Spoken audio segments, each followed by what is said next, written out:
Medyo Nagtataka ako, delikado to si Eric. George Garcia, Ma'am Lorraine, Yeah. Yeah. sapagkat mukhang pinagtanggol nila ang kasindikatuhan nila na desisyon hinggil kay Benny Abante. Kung hindi kasi niya ipagtatanggol, ma'am, baka mag-refund siya.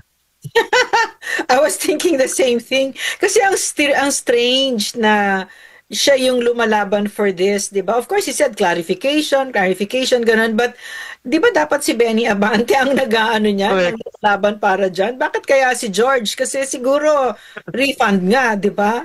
Alam mo, I'm looking at his Matalas, talagang very, talas ang iyong obsession, Ma'am Lorraine.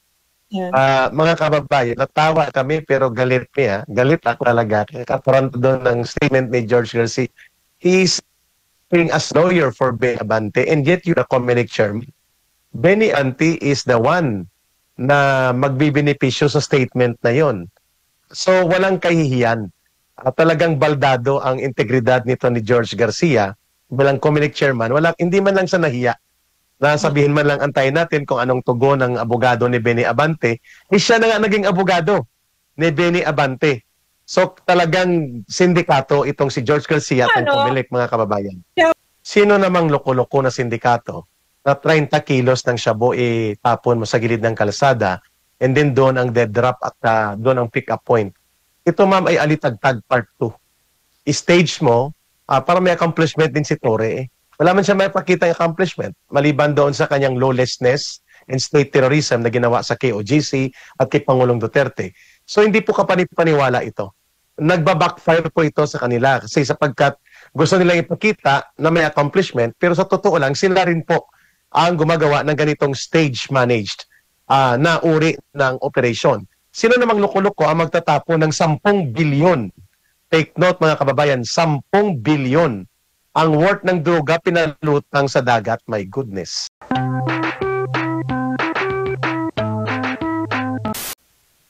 Ayun. Ma'am, malinaw ang binabanggit ni Atty. Panelo. Tumutugma ito sa maraming mga abogado. At ito rin ang pananaw ni Atty. Harry Roque nang sinabi niya that in case na one-on-one posisyon, kasi ma'am, ang congressman, wala siyang deputy congressman eh. Sa mayor, may vice mayor.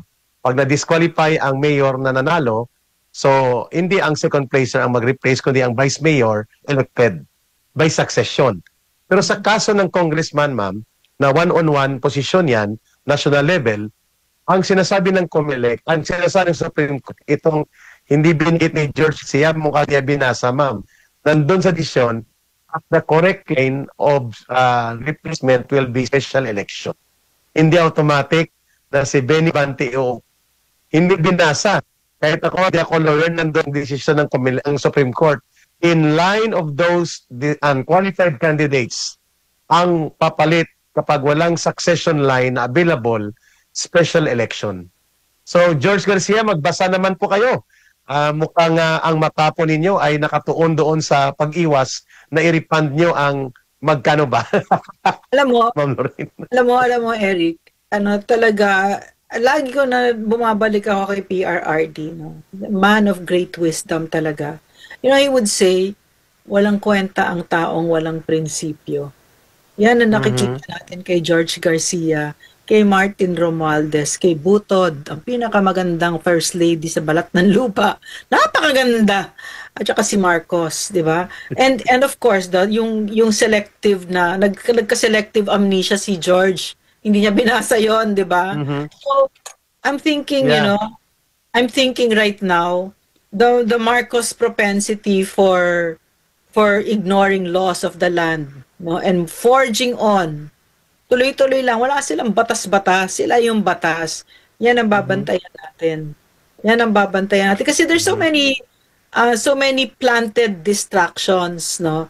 They're planting a lot of distractions so that hindi natin pag-uusapan yung mga totoong seryosong issue like that budget, like PhilHealth, and then now we're entering another budget cycle. And then ano ang gagawin nila dito, 'di ba? And of course, this burning issue, no, these elections, no, and of course, the war that's there, no, and that Marcos is not doing anything for our OFWs, 'di ba? So all of these issues of incompetence, graft and corruption, ayaw nilang pag-usapan. Kaya nagpa-plant sila sa mga vloggers, no, para katsipan na lang yung pag-uusapan, no. So, yan ang aanuhin natin. Lagi tayong bumalik doon sa yung budget. Yung elections. George, anong ginawa mo, George? 'Di ba? Talagang wala talagang pagbabayarin talaga natin itong mga ito. Grabe, grabe, no? Yeah. And to think, Ma'am Lorraine, mga kababayan, habang nag-ere po ang ating diskusyon sa Bigwas ng Agila, may napipintong 5 piso por litro na pagtaas sa presyo ng produktong petrolyo sa Pilipinas. Mga kababayan, at hindi alam ni Marcos anong gagawin. Magbibigay ba ng subsidy? Paano ibigay ang subsidy? At nakiusap siya sa mga petroleum and oil players sa Pilipinas na kung pwede staggered ang pagtaas, no? Mantakin yung mga kababayan, 5 pesos per liter. Ito, ma'am, ang gustong-gusto ng CPP, NPA, NDF na magkaroon ng kaguluhan, kagutuman, at upang sila ang magbida. Naalala ko, ma'am, noon nagkaroon ng problema sa Diliman Commune dahil nagkaroon ng 10 centavos na increase sa presyo ng produktong petrolyo. In 1971, mga kababayan, 10 centavos. Ngayon, 5 piso po ang isataas. Either sa Friday papatak o Lunes, ma'am, na darating. Mga kababayan, may susunod pa daw na 4 na piso. So, 9 pesos ang projected na itataas ng presyo ng produktong petrolyo. Pero walang plano ang gobyerno paano ito mamaampat, paano ito mapigilan na hindi po tatamaan ng pagbulusok ang ekonomiya at kabuhayan ng buong sambayan ng Pilipino, Ma'am Lorraine. Yeah, talagang we're really caught in a bind talaga with this highly incompetent president with all of these things happening, no? Talagang at saka yung nakikita ko ngayon kasi sa kanyang ginagawa niya, nag-iikot, no? Talagang hammer, teacher, tapos meron pang drug haul daw today, may nasangkot daw na droga, etc., etc. At nakikita ko yun ay para sa SONA, para may masabi sa SONA. Kasi ano sasabihin niya? Ano sasabihin niya sa SONA? Ano ang sasabihin ng pinaka-inutil, pinaka-magnanakaw na pangulong ito pagdating sa SONA? Kasi report to the people yun eh. Ito yung ginawa ko. Ang dami kong inutang. For what? Saan napunta? Scammer ka. 'Di ba? Saan napunta? Right? Kasi ang daming utang ng Pilipinas ngayon, record-breaking. With PRRD, you saw something. Up to now, we're still using those bridges. We're still using those roads. Diba? The projects went somewhere. The money went somewhere. There's tangible proof. Pero ito si Marcos, saan mo dinala, Marcos, ang pera namin? Anong dami ng utang? Ano sasabihin niya? 'Di ba? Eric, ano sasabihin niya sa SONA, 'di ba? Nag-party ako. Nag-fireworks kami, mahalang fireworks. Nagsisisinghot kami ng cocaine, 'di ba? Nagbababiyahe ako. Si Lisa kailangan niyang bayaran yung PCO, natapyasan yung LPG niya na katawan at yung mukha niya ay ayus-ayusin naman ng konti, 'di ba? Ayun ang sasabihin nila kasi yun yung totoo. 'Di ba? Anong i-report nila sa tao? Sumama ang buhay nating lahat dahil dito. 'Di ba? Anong sasabihin niya? Nandiyan si Eric ngayon sa Canada, sa Amerika kasi papa-aresto namin dahil wala nang freedom of expression sa Pilipinas, 'di ba? Pinatawag namin yung mga vloggers kasi kinikriticize kami. At dinala ko si pinakidnap ko, extraordinary rendition, si Rodrigo Roa Duterte. Yan ang sabihin mo sa SONA. Inutil. Talaga, criminal ka, dinala mo si PRRD sa The Hague. Buti nga sa'yo kasi yan ang downfall mo. Hindi mo kilala si Digong. Hindi mo kilala si Digong. Magician siya. No? And I love your description. Dati nung kabataan ko, naririnig ko yan sa mga tita ko nung pag nagde-describe sila ng mga artista, Coca-Cola body. Pero ngayon ko lang narinig na may LPG body. Hindi kasi it's not personal. It's not body shaming. I don't even know her. But the PCOO during our time kasi, Eric, where I'm coming from, was we did our job. We really the people kung ano yung projects, di ba? But now, Uh-huh. what has Lisa Marcos done to the PCO? Government Mhm. communications is being centered around a first lady's Photoshop because Correct. she's not happy with how she looks. Di ba? So, Yeah.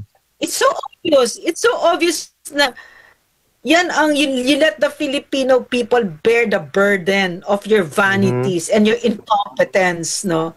That instead of Correct. using this very important agency, communications, very, I would venture it's in the top there, no? You use it for your personal vanities, paying off bloggers who are stupid as shit, di ba? And Mhm. insulting the intelligence of the Filipino people. And Yeah. hindi nyo pinapabuti ang buhay ng Pilipino. Ano Mhm. sasabihin mo sa SONA? Ginamit mo pang Photoshop Center yung PCO, di ba? At maliban sa Photoshop Center, Ma'am Lorraine, walang kahihiyan din itong asawa niya, si Marcos Jr. Yes. mismo. Nag-hire pa ng tagapagtahol na pinapasahod ng taong bayan, not doing communication, but doing fake news, doing attacks, doing propaganda, not different from what the CPP, NPA, NDF does against the government. Ang kanya naman ginagawa, maglito, magpa-confuse, magbutangera, at magkalat ng singaling na mga piyag, at magtal ng mga tao. Presenting the potential communication system.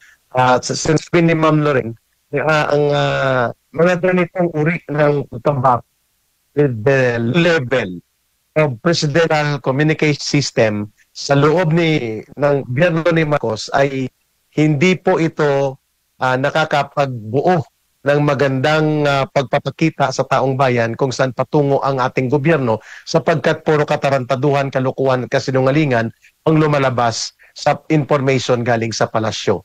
Kaya po namin ito natalakay kasi Ma'am Lorraine, ito may ulat balita na pinagtatakpan nila sa pamamagitan ng mga alitin, drug haul na walang patay pero tonelada ang shabu na nakuha pero all of a sudden nawala ang kaso Yeah. na parang bula and then bigla na namang sumulpot. Mayroon na namang mga 10 tons daw o 10 million worth na mga shabu na nakuha sa Zambales.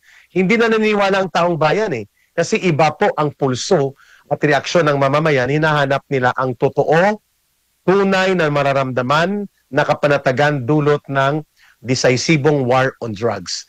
Tunghayan po natin ang ulat balita na ito na hinahanap ng mga Pilipino ang panahon ni Pangulong Duterte na totoo na talagang sinupil at dinurog ang demonyong kalakaran ng kriminal na mga sindikato sa droga. Medyo Itataka delikado ko, to si Henry. George Garcia, Ma'am Lorraine, sapagkat mukhang pinagtanggol nila ang kasindikatuhan nila na desisyon hinggil kay Benny Abante. Kung hindi kasi niya ipagtatanggol, ma'am, baka mag-refund siya. I was thinking the same thing. Kasi ang strange na siya yung lumalaban for this, di ba? Of course, he said clarification, ganun. But di ba dapat si Benny Abante ang nag-aano niya, Correct. ang laban para dyan? Bakit kaya si George? Kasi siguro refund nga, di ba? Alam mo, I'm looking at his talagang very... Palas ang iyong obsession, Ma'am Lorraine. Yeah. Mga kababayan, natawa kami pero galit niya. Galit ako talaga. Kaparang doon ng statement ni George Garcia. He's being as lawyer for Benny Abante and yet you're a Comelec chairman. Benny Abante is the one na magbibenepisyo sa statement na yon. So walang kahihiyan. Talagang baldado ang integridad nito ni George Garcia bilang Comelec chairman. Hindi man lang sa nahiya. Nasabihin man lang antayin natin kung anong tugon ng abogado ni Benny Abante, siya na nga naging abogado ni Benny Abante. So talagang sindikato itong si George Garcia at ang Comelec, mga kababayan. Yeah, of course he gave a lot of reasons, 'di ba? A lot of it. But naturally parang kasi my father was in Comelec and my understanding is pag ang Supreme Court nagsalita, sumunod ka na lang. Maliwanag naman yan, pag-clarificatory ang kailangan mo, 'di ba? So I'm also looking at this man and yung mga pinaggagawa niya, no, talagang winawasak niya yung demokrasya natin. Talagang yung kapasidad mahiya, wala talaga si George Garcia. Wala talaga. And we should let him pay for that, no? Sana talaga pag upo ni Senator-elect Marcoleta, talaga sana mag-blue hearing Talad committee. ka rin siya sa Senate Blue Ribbon. And Yeah. ma'am, nakita niyo mga kababayan, baka hindi niyo lang napansin. Mm. Pinag-iisipan daw nila na wag mo nang ilabas ang iba Yeah. pang mga disqualification. Kung Oh, hindi tarantado at tulokoy, pinantay nilang matapos ang eleksyon kasi mas mahal po ang singilan ng desisyon ng COMELEC kung tapos na ang eleksyon. Pwede naman silang nag-disqualify mga kababayan noong October, November, December last year sapagkat ang eleksyon ay May. Ang filing of candidacy ay October. So kung totoo, wagas at hindi ibinebenta ang desisyon ng COMELEC bilang sindikato, dapat doon pa lang nag-disqualify ka na. Hindi mo na aantayin na matapos ang eleksyon saka ka magsada may disqualification dito. Ito ba disqualification for se? Yun na pong husga. Kasi sinabi niya mismo na last siya, pinag-iisiyan nga namin Ito si Garcia Dulas na kung pwede ba ilabas namin o hindi na muna itong mga disqualification plural po yun. So sindikato talaga may pagkakapirahan at pinagkakapirahan nila itong mga disqualification case na ito. Sana po i-sustain ng Supreme Court, Ma'am Lorraine, na ipatigil itong sindikato na operation na ito kaya inilabas itong second placer rule na ito na hindi pwedeng gamitin sa pag-replace ng disqualified candidates. At dapat ito ay cut across pati kay Benny Abante. Pero ma'am, nakakabahala mga kababayan, mukhang tama ang aming impormasyon na natanggap that hiningi ni Martin Romualdez na ilagay si Benny Abante at yan ay may kabayaran. Kung magkanong dahilan, si George Garcia at si Benny Abante magpaliwanag dyan. But the way he delivered this message, Ma'am Lorraine, after the news, nakikita natin na hindi lang siya nangungumisyon.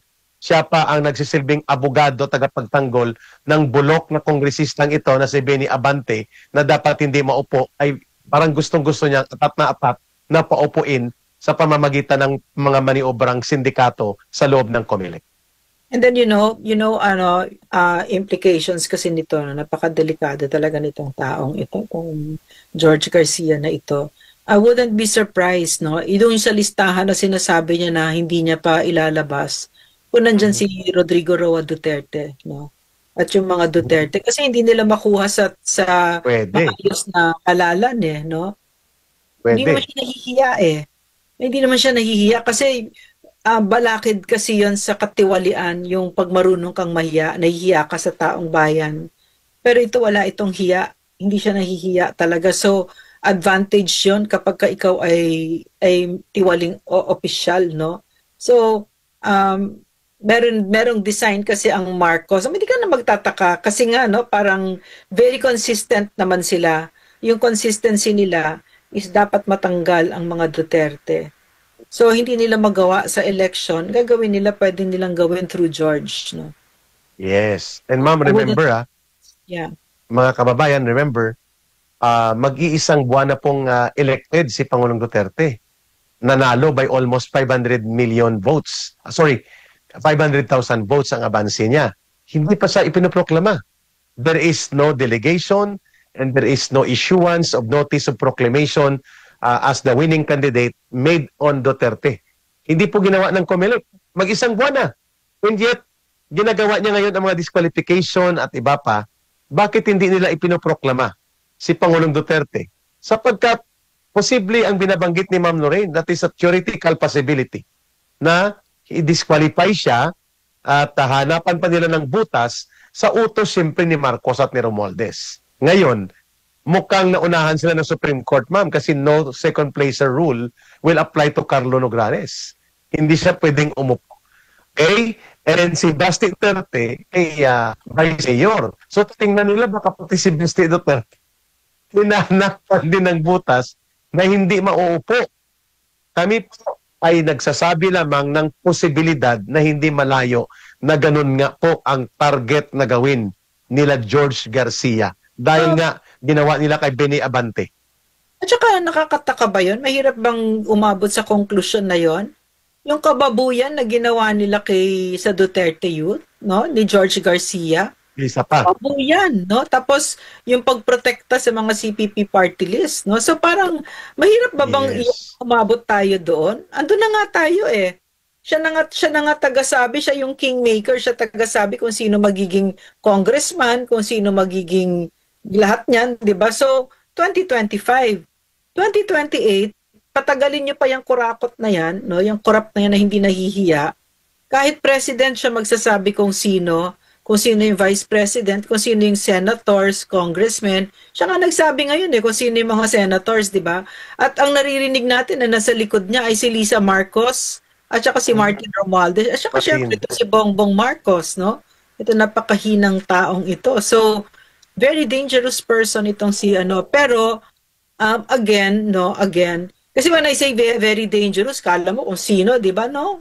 Mas dangerous tayo. Tayo pinaka-dangerous dito sa mga tiwali sa gobyerno. Kailangan tigilan yan, no? Yeah. Ma'am, may isang kaugnayan na ulat balita ng former presidential chief legal advisor ni Pangulong Duterte hinggil sa naging ruling na Supreme Court. Sino namang loko-loko na sindikato na 30 kilos ng shabu tapon mo sa gilid ng kalsada and then doon ang dead drop at doon ang pick-up point. Ito ma'am ay alitagtag part 2.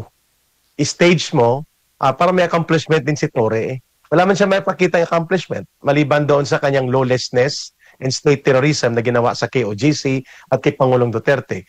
So hindi po kapanipaniwala ito. Nagba-backfire po ito sa kanila kasi sapagkat gusto nilang ipakita na may accomplishment pero sa totoo lang sila rin po ang gumagawa ng ganitong stage managed na uri ng operation. Sino namang loko-loko ang magtatapo ng 10 bilyon? Take note mga kababayan, 10 bilyon ang worth ng droga pinalutang sa dagat. My goodness. Wala pong maniniwala dyan. Ano pong gusto kong punto, Ma'am Lorraine? Itapon yon, sinurado yon na makikita ng mga pulis, wari operatiba, and then para meron ng accomplishment. Na walang patay, walang drug operation, puro lang mga na-confisca na kontrabando. Ito po ay kwentong kotsero. Sinong loko-lokong drug syndicate ang itatapon nila ang 10 billion worth of drugs sa dagat at bahala na si Batman kung saan malulutang at saan iaahon ang droga na to. Palukuhan po yun. At sinong magsasabi na papatulan natin ng kwento, maleta ng shabu, itatapon mo sa daanan, sa highway na makikita ng maraming tao, tapos expect mo na doon ang drop-off at pick-up point. Ma'am Lorraine, ito po ay kwento ng kutsero na ang purpose nito ay magpropaganda na sila ay may mga accomplishment kasi walang maipakita na totoong war against drugs. Kasi gusto nilang ipakita ni Marcos, ni Torre at ng grupong ito ng gobyerno ngayon na pwedeng magkaroon ng accomplishment na walang may mga namamatay sa mga drug operations na ito. Subalit alam natin na ito ay baka ito rin ang anitagpag na ginamit, rehash. Na hindi nga mawala ang mga to na 10 tonelada ng shabu, tapos dadalhin mo sa van. Tapos isang taon na nagdadrive at inugod mo van sa checkpoint para hulihin. Ma'am Lorraine, your reaction is? Tsaka dumaan sa checkpoint na wala siyang lisensya. Yes. So, besides the ridiculousness of all of this, kulang din talaga sa utak itong mga ito. No? So, and what's worrisome from my perspective ay ang gumawa nito ay pulis. No? Malamang pulis din ito. So, and I've heard time and again, Eric, that the biggest syndicate, drug syndicates are also in the police, 'di ba? Alam, kay PRRD ko natutunan din 'yan, na pinaka mga malalaking mga drug lords, or I don't know kung drug lords ang tawag doon, ay mga generals, no? So yan yung lalim ng sakit ng Pilipinas, no? Na tapos ngayon ang solusyon ni Bongbong Marcos, katulad ng solusyon niya na hammer siya, teacher, shallow, nothing, no? In other words, it's a man who doesn't really care about the Philippines, who did not run for the presidency para bumuti ang buhay natin at para magsilbi. Iniinsulto pa tayo, rubbing salt to our wounds itong taong ito. No? So, yan yung Alam mo, buti ganyan, buti ininterpret mo ng ganyan, Eric. Kasi nagtataka din ako kanina, alam mo naman ako, hindi ako criminal mind. So, nagtataka ako, bakit mo Mm. tatapunin yung ganyan, no? Sobrang insulto nga sa intelligence natin, no? Kalokohan, no? Sobrang Kalokohan. kalokohan, Yeah. no? Stage Paano mo, manage ito, Ma'am Lorraine. And I agree sa sabi mo. May ganyang gimmick.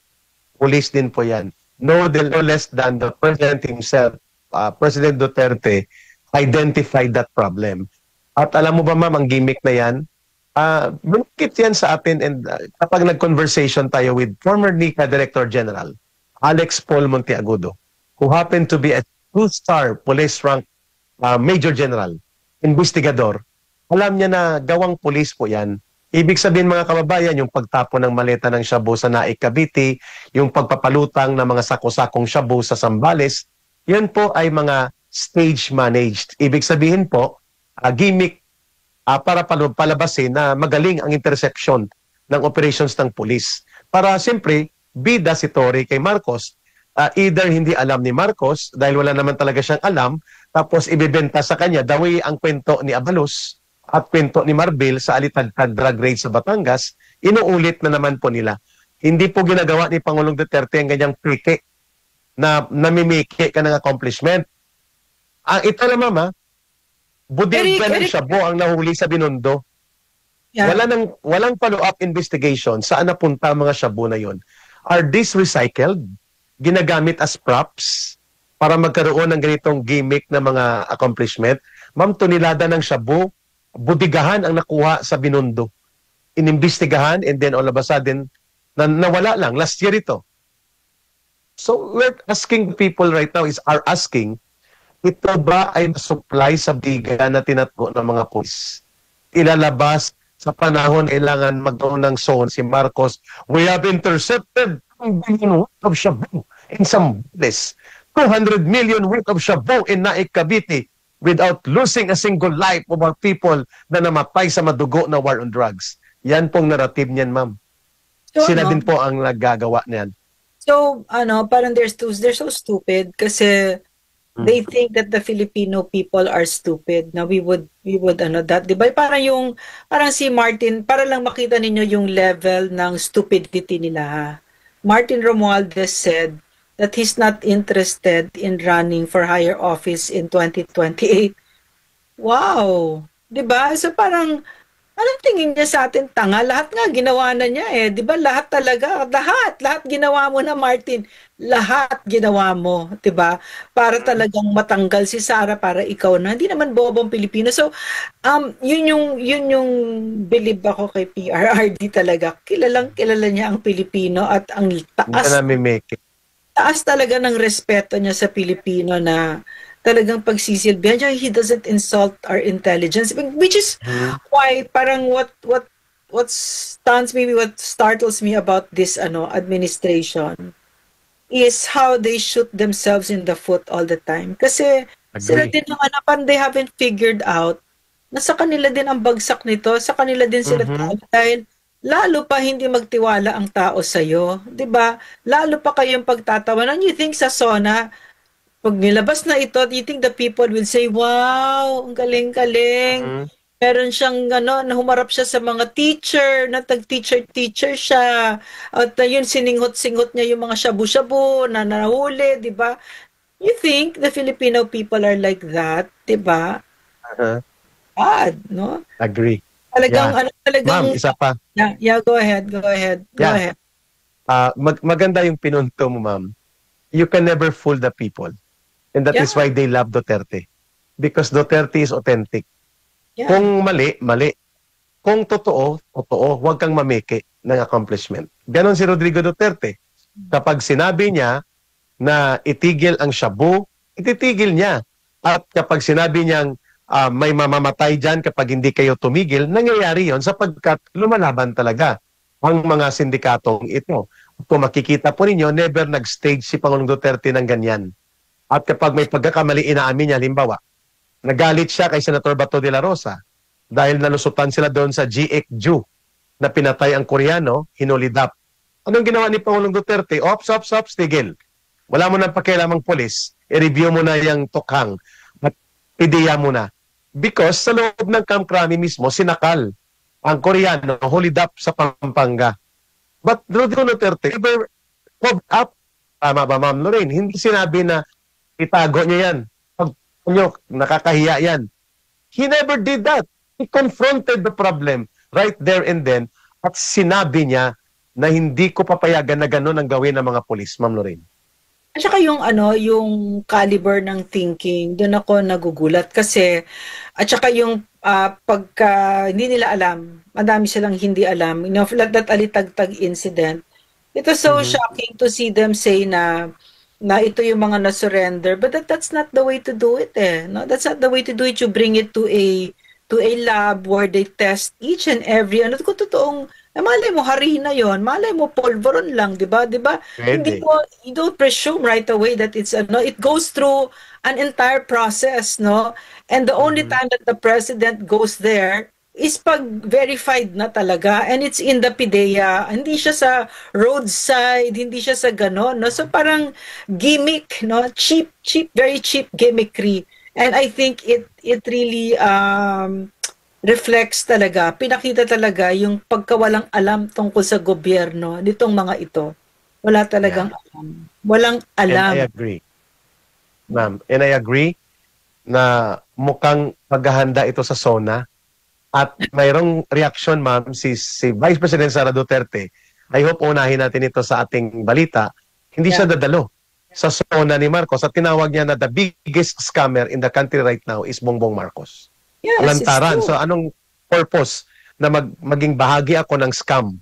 Speech ng scammer, yung scammer na we have 5,500 almost completed flood control project. 3 days after umulan, baha ng 10 milyong Pilipino, nilunod ng baha ang kanilang pamumuhay na wala na parang bula ang 1.3 trillion pesos, 2 years na mga pinagpirahan ng mga flood control ng mga buaya at kawatan na kongresista, na mga kalyado nila ni Martin diyan sa Kongreso na pumapalakpak, hey, 5,500 flood control project. Kung ngayon natin pong ulat tungkol dito, si Marcos ay scammer. At lahat ng sinasabi niya, hindi tumutugma sa aktual na ginagawa niya. Ma'am Lorraine. Yeah, ang ganda nung I like the way the Vice President is very clear, no? Kasi nakakaumay ang pagkasinungaling ni Bongbong Marcos, no? From Monday to Monday, he's lying. From the time he wakes up till the time he sleeps, he's lying.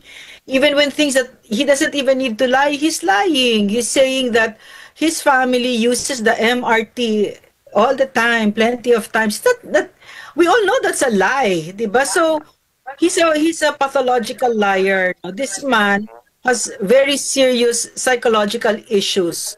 And I'm so sorry that he's the president of the Philippines right now, although I do not recognize him as my president, but he sits in Malacanang, and I am so sorry for our country that we have the worst of us leading us towards the abyss of hell. And this is where he is leading us. And what the vice president said is even very kind. Scammer doesn't even say the whole of it. This man is an inveterate liar. He's a pathological liar. He's in the grips of a substance abuse disorder. He's incompetent. He's indifferent to the sufferings of the Filipino people.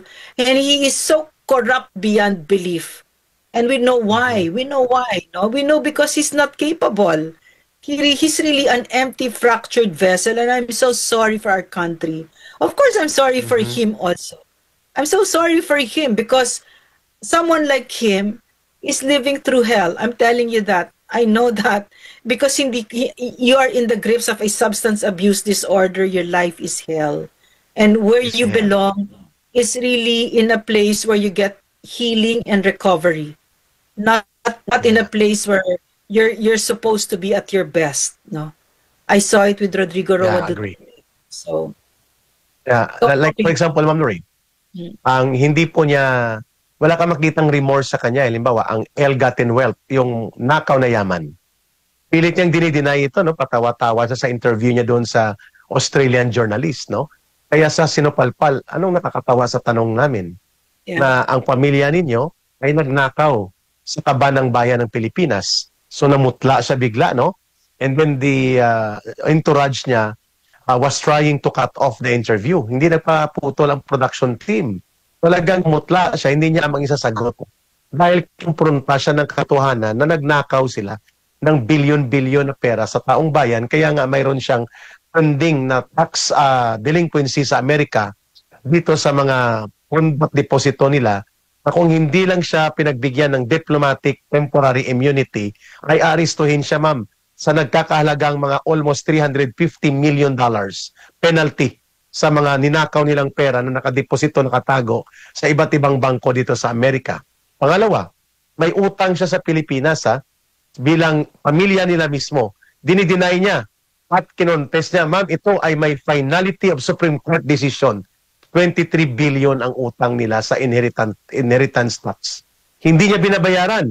At nagsabi ang Supreme Court na every year nag-a-accrue.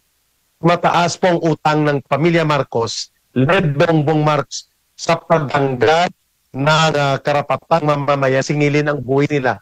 Hindi po 10 piso. 23 billion na po ang utang nila. Sabi niya, well, under appeal? Supreme Court final ruling po yan. At ang pagtago at pagnanakaw sa buwis, kriminal na gawain. Kaya tugmang-tunga, banggit mo, ma'am, ang tawag sa kanya, sabi mo nga, hindi pa yan ang kabuang description, scammer. Magaan pa ngayon Kundi para sa taong bayan, ito ang pinakamalubhang dinubyo na dumating sa atin sa modernong political period natin. Akala natin ang dilubyo ng tatay niya sa panahon ng pasistang diktadura ng martial law ni tatay niya, yun na yung pinakamasama na pwedeng gawin ng isang Marcos.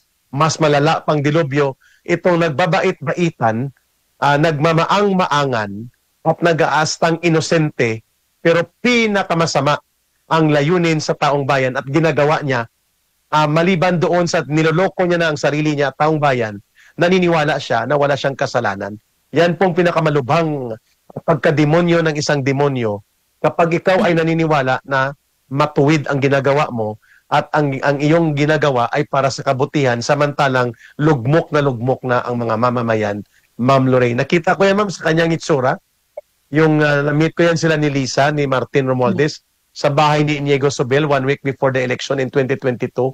Talagang maramdaman mo, ma'am, yung ang tawag ng iba dyan, ma'am, sa mga nakakatanda sa atin, mararamdaman yung vibes. Iba yung vibes mo sa kanya, ma'am, yung feeling entitled siya na Marcos ako, magiging presidente ako. Hindi niya man sinasabi, mararamdaman mo yon that after all, the presidency was never about the country and the people. It's only about him, about them, and about the evil ways, yung pagkagahaman, ma'am, nila. Doon ko nakita, sinabi ni Martin Romualdez, I think, personal na Mr. President, in-address kang Mr. President, the biggest problem and threat to the country is not the West Philippine Sea. It will be the CPP, NPA, NDF. Sagot niya, we know that. Then sumagot si Martin Romualdez, we will take charge of that, kay Eric. Don't worry. Yun palang ibig sabihin, ma'am. Nung meeting na yun, na sila ang mag-take charge. Ibig sabihin, magiging kasabwat nila ang CPP, NPA, NDF. When was that? Meeting po ito noong April 2022 bago ang May 1 rally ni Leni Robredo na sinabutahin nila Marcos. Of course, kasabwat si Ka-Eric, kasabwat po kami doon sapagkat at that time ang CPP, NPA, NDF was with Leni Robredo. It was a correct position that time, pero doon ko nakita na ibang tao itong si Bongbong Marcos. Ang pagkakamali ko doon, ma'am, hindi ko binulgar, ang nakita kong pagkatao niya. Yeah. Inantay ko pang mag-unfold ito sa kasalukuyang panahon. But I am telling you a direct story of how I felt when I met him personally kasama ang asawa niya doon sa bahay na yon ni Inigo Sobel. Do I have proof of this? Yes, documented po ito. Iko na mo detalyan, ma'am. Tsaka what I saw also, lalo na during the early days, was their arrogance. The arrogance, mga spoiled brats ng Forbes Park ito, mga sumisinghot-singhot, mga addict, partygoers, na ostentatious and vulgar na mga lifestyles, So he really was, him, Martin, his ugly wife, they could really feel their self-entitlement na, you know what I heard, what Lisa said, no? Bakit ako matatakot sa iglesia, sa INC? Meron ba silang AFP? I have an AFP. And I can my source is A1, no? So you can see that kind of arrogance. But I'm so proud of the Filipino people. Kasi hinahagupit sila ngayon ng galit ng Pilipino, no? At walang humpay ang galit ng Pilipino sa kanila ngayon. Alam mo, ang tatanga nitong mga Forbes Spark Sheets na to kasi kaya yabang, di ba? But very high-handed, no? What they did to Pastor, what they did to PRRD, what they did to us, no? To to the whole country, ninakawan ng buong kaban ng bayan. And the arrogance to know that, you know, we'll get away. We'll get away from it. Wala, hindi kami, ma-exonerate kami. We can do whatever we want. They're so stupid because this already happened with their greedy fathers, their fascist fathers, no? At marunong lumaban ang Pilipino. At mas galit ngayon ang Pilipino, mas galit kasi binigyan mo na ng pangalawang pagkakataon. Diba? Tapos niloko. Tsaka talagang lantarang lokohan ito. Kasi yung si Marcos Sr., may konting IQ, no? May konting IQ. Parang si Aimee, no? Pero sinungaling din, katulad din ni Aimee, no? So, ano sila, na may konting IQ siya na alam niya na dapat disimulado. Di ba? Wag mo masyadong pahalata. Dapat medyo konting, ito wala, bulgaran. Yung pagnanakaw. Bulgaran yung pagiging abusado. Bulgaran yung pagkabobo. Walang barel sa KOJC. At saka yung ginawa nila kay PRRD. Grabe, hindi ito kapatapatawa. Dito mo makikita, hindi yan gagawin ni Marcos Sr. Hindi yan gagawin ng kahit na sinong matalinong pangulo. Kahit na sino pa yung kaaway mo. Kasi ang ginawa niyang martyr si PRRD. Ginawa niyang Jose Rizal si PRRD. Ginawa na niyang immortal at alamat si PRRD. Ganyan kayo katanga. Exactly. May kasabihan tayo, kapag inulit mo ang kasalanan sa nakaraan, ang paghuhukom at hatol ng kaysayan ay mas malupit sa pangawa at susunod magkakataon. The cruel judgment and verdict of the people in history will come upon Marcos. It will be upon them. Day of reckoning is soon to come. Hindi man ngayon, hindi man bukas, pero one thing is sure, may hangganan po ang pagpapasensya at pagtitimpi ng taong bayan. At sa lahat ng umiral na kasaysayan at pagbabago sa lipunan, pag gumalaw ang sama-samang pagkilos ng mamamayan, walang puwersa ng arogansya at kahambugan ng isang ganid sa kapangyarihan ang mangingibabaw sa lakas at puwersa ng daluyong ng paghuhukom ng mamamayan. At yun ang lulunod kay Marcos, kay Romualdez at kay Lisa. Hindi niya na mapipigilan yan, Ma'am Lorraine. Yeah. Magandang pag-usapan pa yan, Ma'am Lorraine, ano? Pero Eric, tayo ng oras. Yung sinabi mo, ano yun, certainty yun. Asahan ninyo, mangyayari yan. No? Malas lang talaga nila Marcos na mahina ang kokote, hindi nag-aaral tungkol sa kasaysayan, pero uulit yan. Tapos mas grabe yung hagupit. Yun. And when it happens, mga kababayan, kami naniniwala ni Ma'am Lorraine, hindi pwedeng palagpasin, takasin, kundi dapat hatulan, litisin, at papanagutin.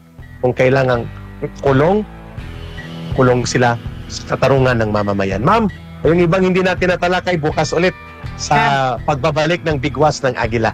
Maraming salamat for joining our program, Ma'am Lorraine. Thank you sa production support team ng Bigwas ng Agila, Monday to Friday, 11 a.m. to 1 p.m. Ito na ang bagong tambayan ninyo.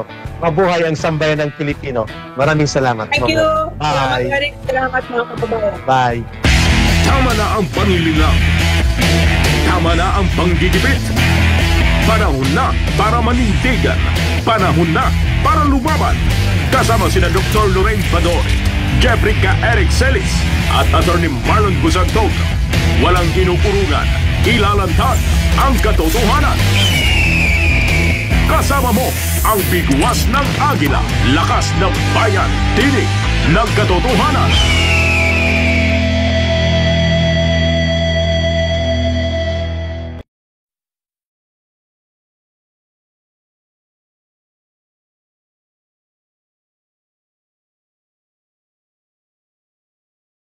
mo, yun yung effect ng isang Yan. leader na tumayo ng malakas at maliwanag.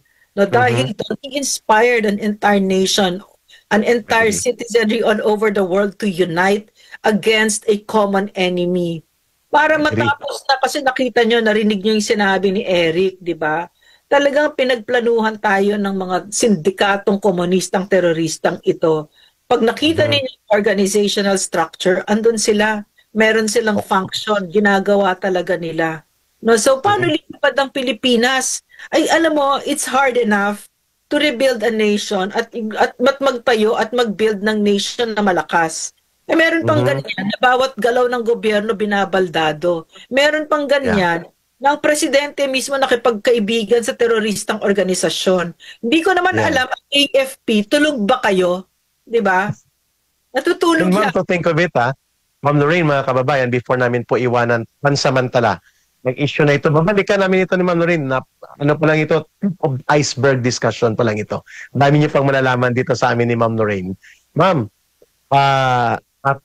mantakin mo mga kababayan, right now po ay nababahala tayo sapagkat what is happening right now against kay Pangulong Duterte and what is happening right now sa muling paglakas ng fundraising operation and finance operation ng CPP, NPA, NDF ay ang involvement po nila Marcos.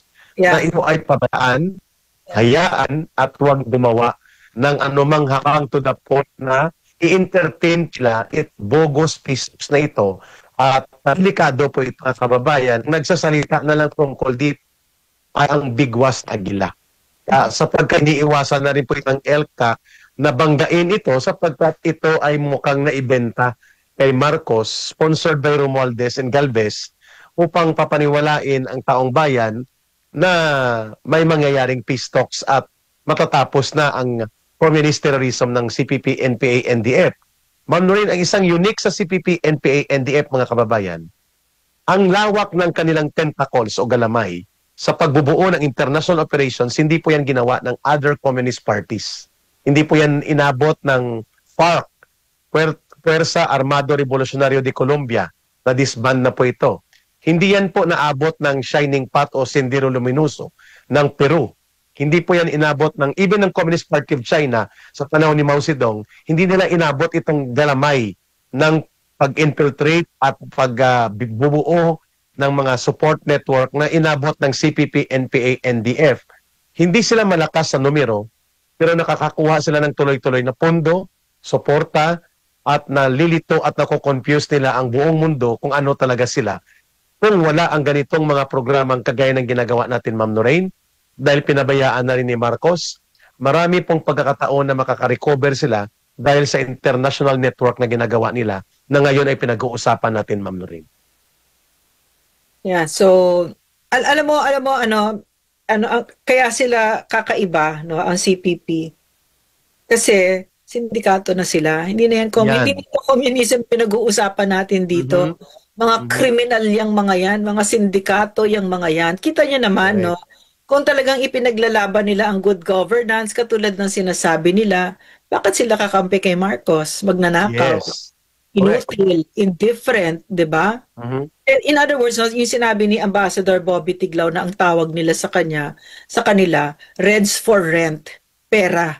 Talagang pera talaga ito, no? So, walang ipinaglalaban ng mga yan, kaperahan na lang talaga yung mga nagkukunyari lang, di ba? Marami kunya-kunya, may mga nire-rape nga pero meron ba sila sinasabi? Wala. Wala sila sinasabi. Diba? At saka yung yung pakikipag-alyado ng CPP kay Marcos, di ba? Yun na lang, diyan na lang tayo muna. Wala na nakikita mo talaga na hindi totoo yung sinasabi nila kasi all through my life, no, pag sinabi mo CPP, anti-Marcos, no, nagpapanggap pa sila at binibili ko yung mga binibenta nila na anti-Marcos. Kasi ang anti-Marcos, ano bang Marcos? Mga pasista, mga diktador, abusado, arrogante. Akala ko magnanakaw, yes. So the worst, no, the worst. And then, of course, we gave him a chance because we thought that the CPP was just lying. Parang we had that small window na we gave them to trust, di ba? To trust them. Wala pala.